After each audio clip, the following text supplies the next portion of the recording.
कुल टीवी के सभी दर्शकों को मेरा नमस्कार। मैं हूं नरेश कुमार और आप देख रहे हैं बाजार के स्टार। दोस्तों, गुरु, शनि और बुध के वक्री होने और बुध के अस्त होने से बाजार इन दिनों उतार चढ़ाव के दौर से गुजर रहा है और ऊपरी स्तरों पर बाजार टिक नहीं पा रहा है। मोटे तौर पर यह स्थिति 2 अक्टूबर तक बुध की स्थिति ठीक होने तक जारी रह सकती है, लेकिन अगले सप्ताह नवरात्र की शुरुआत से बाजार में पॉजिटिव माहौल बनना शुरू हो सकता है। हालांकि अंतर्राष्ट्रीय स्थितियां अभी भी विपरीत हैं, लेकिन इसके बावजूद हमें बाजार में निचले स्तरों से खरीदारी नजर आ सकती है। इस सप्ताह 24 सितंबर को शुक्र राशि परिवर्तन करके अपनी नीच राशि कन्या में आ जाएंगे। कहने को यह शुक्र की नीच राशि है, लेकिन यहां बुध पहले ही अपनी उच्च राशि में विराजमान है और सूर्य के साथ मिलकर बुध आदित्य राजयोग का निर्माण कर रहे हैं। यहां शुक्र के बुध के साथ आने से न सिर्फ शुक्र का नीच भंग हो जाएगा, बल्कि त्रिग्रही योग का निर्माण होगा और यह स्थिति 24 सितंबर को ही बन जाएगी। यानी 26 सितंबर को जब बाजार खुलेगा तो यह योग बन चुका होगा और सूर्य, बुध और शुक्र तीनों उत्तर फाल्गुनी नक्षत्र में गोचर कर रहे होंगे। यह सूर्य का नक्षत्र है और यह एक बैलेंस नक्षत्र है, लिहाजा बाजार इस सप्ताह संतुलित तरीके से बिहेव करेगा। इसके अलावा इस सप्ताह मंगल अपने ही मृगशिरा नक्षत्र में रहेंगे, जबकि गुरु शनि के उत्तर भाद्रपद नक्षत्र में रहेंगे। इससे भी बाजार को सपोर्ट मिल सकता है। अगले सप्ताह के बाजार के स्टार्स की बात करने से पहले आइए जानते हैं कि पिछले सप्ताह बाजार को लेकर हमारी गणना कैसी रही है।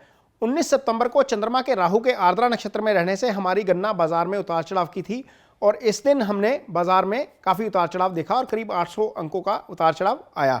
सेंसेक्स इस दिन 58,747 पर खुला और फिर इसके बाद 58,487 तक गिरने के बाद 59,277 का हाई बनाया और फिर अंत में 59,141 अंक पर बंद हुआ।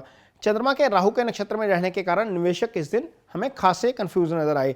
20 सितंबर को चंद्रमा के गुरु के पुनर्वसु नक्षत्र में रहने के कारण हमारी गणना बाजार जो है वो हरे निशान के साथ कारोबार करने की थी और बैंक निफ्टी में तेजी की थी और इस दिन हमने बाजार में तेजी देखी और इस दिन बैंकिंग और वित्तीय शेयरों में तेजी के साथ कारोबार हुआ और इसके साथ ही बैंक निफ्टी जो है वो 1.38% ऊपर बंद हुआ।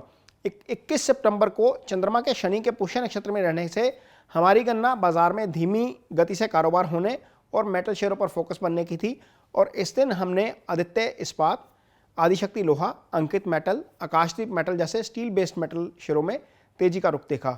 22 सितंबर को चंद्रमा के बुध के अश्लेषा नक्षत्र में रहने से हमारी गणना बाजार में उतार चढ़ाव की थी और इस दिन हमने सेंसेक्स में 600 अंकों का उतार चढ़ाव देखा।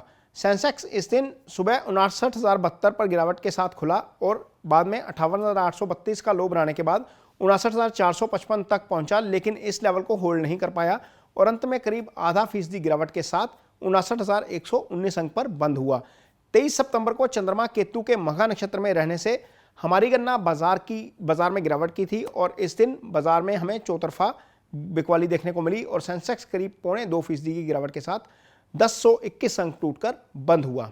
आइए अब जानते हैं कि बाजार जो है वो अगले सप्ताह किस तरीके से बिहेव करेगा। बाजार के स्टार्स अगले सप्ताह कैसे रहेंगे। 26 सितंबर को चंद्रमा अपने ही हस्ता नक्षत्र में रहेंगे, लिहाजा हमें इस दौरान बाजार में उतार चढ़ाव जो है वो देखने को मिल सकता है और लिक्विड और चांदी से जुड़ी कंपनियों के शेयरों पर इस दिन खास फोकस बन सकता है। 27 सितंबर को चंद्रमा मंगल के चित्रा नक्षत्र में रहेंगे, इससे बाजार में थोड़ी पॉजिटिविटी देखने को मिलेगी और तांबे से जुड़ी कंपनियों के अलावा डिफेंस के शेयरों में तेजी देखने को मिल सकती है। 28 सितंबर को चंद्रमा राहु के स्वाति नक्षत्र में रहेंगे, लिहाजा इस दिन बाजार में उतार चढ़ाव रहेगा और एयरलाइंस कंपनियों के अलावा फार्मा कंपनियों और लिकर कंपनियों के शेयरों में तेजी जो है वो देखने को मिल सकती है।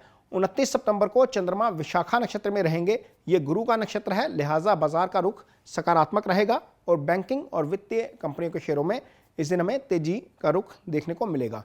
30 सितंबर को चंद्रमा शनि के अनुराधा नक्षत्र में रहेंगे, इससे बाजार में सुस्ती आएगी और मेटल कंपनियों के शेयरों पर इस दिन फोकस बन सकता है। दोस्तों, ये तो था इस हफ्ते का बाजार का स्टार कार्यक्रम। ये कार्यक्रम आपको कैसा लगता है हमें अपनी राय जरूर दीजिए कमेंट बॉक्स में लिखकर। यह कार्यक्रम महज एक एस्ट्रो सलाह है। यदि आप बाजार में निवेश करते हैं तो किसी अच्छे निवेश सलाहकार की मदद जरूर लें। इसके साथ ही मुझे दीजिए इजाजत। नमस्कार। इसी तरह की और भी जानकारी लेने के लिए हमारे चैनल को सब्सक्राइब करें और नई वीडियो की नोटिफिकेशन के लिए बेल आइकॉन दबाएं। अगर आप ये वीडियो फेसबुक पर देख रहे हैं तो वीडियो को लाइक और शेयर करें।